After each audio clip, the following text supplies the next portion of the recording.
Greetings, I'm Dike Rostant. Welcome back to the TTT News.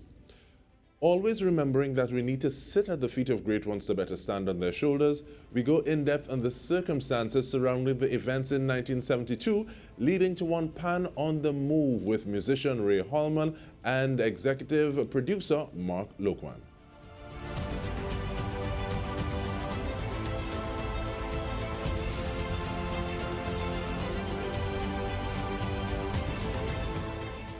Welcome, gentlemen. Thank you so much for making the time. And Mark, I want to start with you, please. Why this subject matter and why now?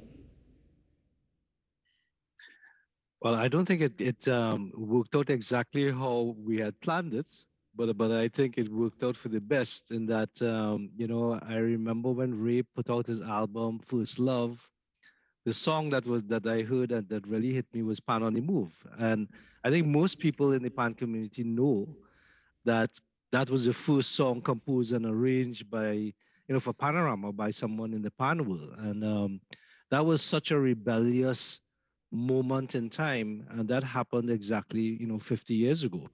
We started the project around September 2020, and of course we put it out after much technical difficulty. Produced and directed by Jarrell Forbes. I'd like to thank her, of course, for that. But I think that the Pan will owes a lot to Dr. Ray Holman for actually going against the tide. And I think it's interesting doing this documentary 50 years later by chance because it's more or less once I heard the song, I called up Ray and I said, Ray, can you teach me the song? Can you teach me the chords on my guitar? And I really like the melody. But then when he was doing so in his garage, he was really telling me the whole story about what was going on at the time, before, during, after, what he went through. And I just found it so captivating that I said we should capture this moment in history. And that's what we did. I called him the next morning and say, can we do a documentary on this, Ray? Let us do a performance of the song and let us make sure that we do have Dr. Len Boogsy Sharp, who was working on the Ray for quite some years. And when Ray did the song, he was only 28 years old. Boogsy was about 19 at the time. And when they did this song, Boogsy actually went off with other co-founders for phase two. And for decades afterwards, you got the ripple effect of Pan on the Move. You got the ripple effect of people composing and arranging great pieces of work. There's too many to mention, but of course you do have the Robbie Greenidge, the Ken Fillmore, Ivan Bradley, and Robbie Greenidge, and Amrit Samaru, Sion Gomez. There's been a lot of music that was composed, original music by panists, by musicians in the pan world doing their own pieces. And I think we have a lot to be grateful for Dr. Ray Holman. And coincidentally, I should say, when we started the project, Dr. Len Boogsy Sharp was first awarded the honorary doctorate back in January 2021 when he received it. I think we knew about it from November 2020. And right after that, it was October 30th, 2021, Ray got his honorary doctorate. So to me, the project became so much more meaningful.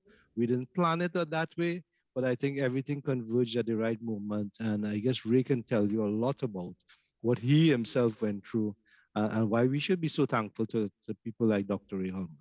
And with that in mind, let us include Dr. Ray Holman in the conversation.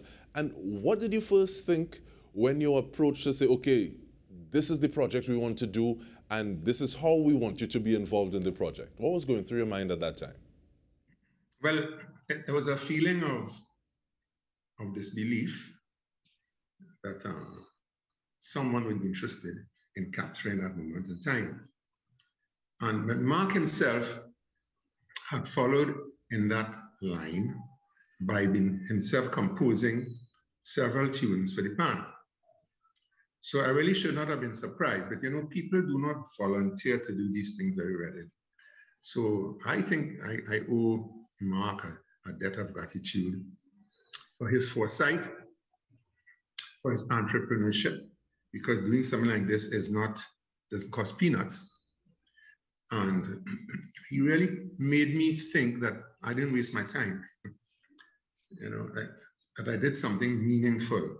He said, the time when you're doing it, I was caught up in the euphoria of, just rebelliousness, the sort of emancipation of the pan man and so on. I didn't really think too far ahead. Even in the lyrics of the song, it does say that some pan men, I'm sure, will try and compose a score. So I did have something like that in mind, but my immediate focus was getting the tune arranged and have it sounding like dynamite. That was my focus.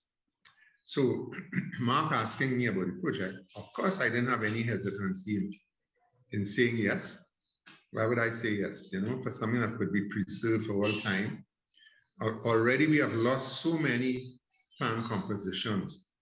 I think there was TTT. I don't know if there was a fire or something, but a lot of pan compositions were either destroyed inadvertently or intentionally, where we lost a whole lot of it. So I was so grateful that this story would be recaptured and would live on. So all the panelists of the future could know where where we started this movement. It was painful in a sense that some of the people that I was trying to liberate were some of the biggest critics of it. And but that is what life is. And some of who I thought were great friends turned to be really very disappointing. Sparrow and Kitchener used to come to my home, sit in the porch, little porch we had there, and play all their new tunes, which were not yet recorded. And I would, because they wanted me to hear them early, so I could choose them very fast. That was fine with me. I used to go to Kitchener's, to Sparrow's recording sessions, and everything was hunky-dory. But do you know, the moment I brought out Pan anymore, I never saw them again. I lost all contact with them, and I think they were just, it was so shock one, and fear of losing their hold, their hegemony, because with Sparrow and Kitchener, if you look at any album I did for one of the three albums at the time I did for Starlet, you'd see Kitchener, Sparrow, Kitchener, Sparrow, Kitchener, Sparrow. I might have a pop tune on one by Ray Holman or two by Ray Holman, but the vast majority were Kitchener and Sparrow. So they were reluctant to relinquish any of their turf. And this to me was the main problem. In terms of relinquishing that turf, Ray, you said you didn't necessarily look forward, look ahead too much rather, but do you look back at some of these things that I did this or I did that, or do you just reflect on them when something like this comes up or the doctorate takes place and then you look back a little bit, and how do you treat with these memories looking at the things that you have done? Well, when any of the people who followed what I started, their successes make me feel proud. I'm happy for them to know that I had something to do with it, And so I look back and I with pride and hope that many others would come along, because, you can't tell me that it's just the Calypsonians who have a brain and the talent to compose something. No, I didn't accept that at all. And that is what landed me in a lot of trouble. That I was viewed as an upstart, and somebody, you're jumping out of your lane. Why you want to write? Why you feel you can write to the very Kitchen and Sparrow? But I just had the confidence because I had done many songs before. We just never took them to Panorama. So I knew I could do it.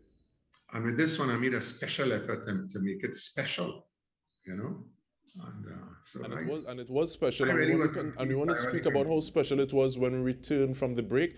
And Mark, I feel like you're getting this small half. We'll fix that when we return. Stay with us. We're speaking with Mark Loquan and Dr. Ray Holman about Pan on the Move, celebrating 50 years. We come back with more.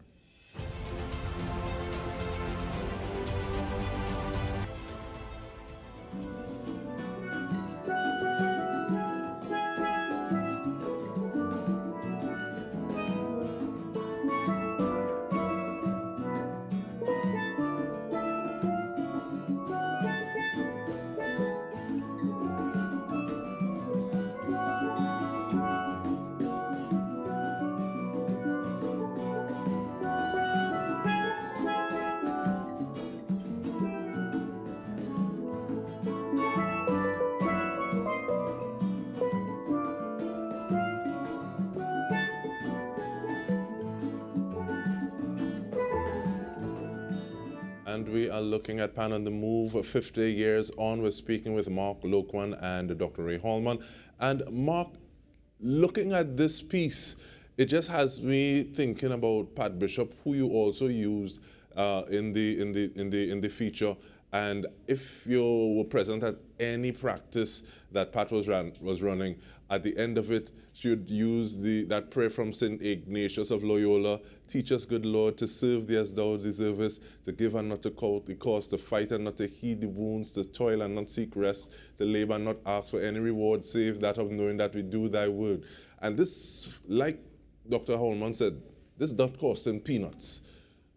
So who are some of the people that you brought on board? What are some of the things that you had to do? Where are some of the archives that you had to dive into? Take me through that process.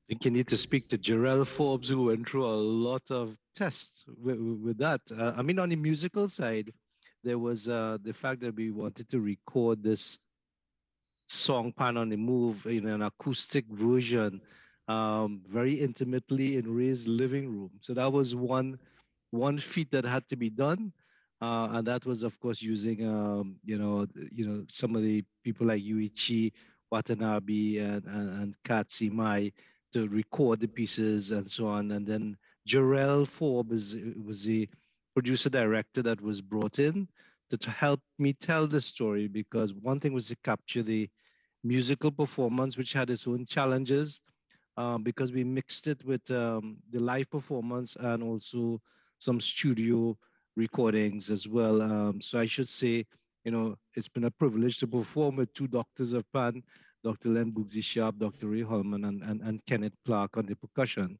Um, but there was the other side of the story, which Ray was actually talking about, and all the resistance and everything going on, and how did you put that together?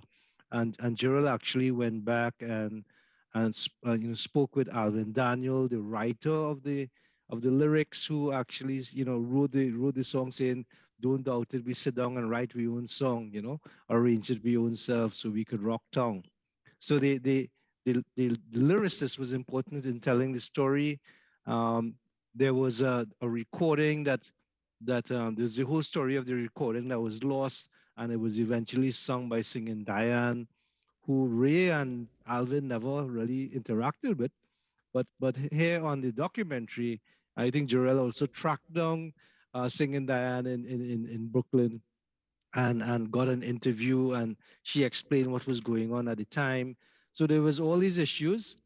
Pat Bishop that you hear was actually from a function, several years ago, where we were, Ray's music was being celebrated as well in one of the functions with the university, and it was just hearing Dr. Pat Bishop talk again on this whole documentary kind of brought back a lot of emotion. And she was my very good colleague as well, and we all know her contribution to the pan world itself. But Pat believed in the creativity of all people. She believed in bringing out and harnessing talent, and in a way touching that nerve was also important. How do we kind of use our own creativity and make our own music? So I hope this documentary also inspires some of the people in the pan community or in schools to really, do some of the things that creating your own music was so important.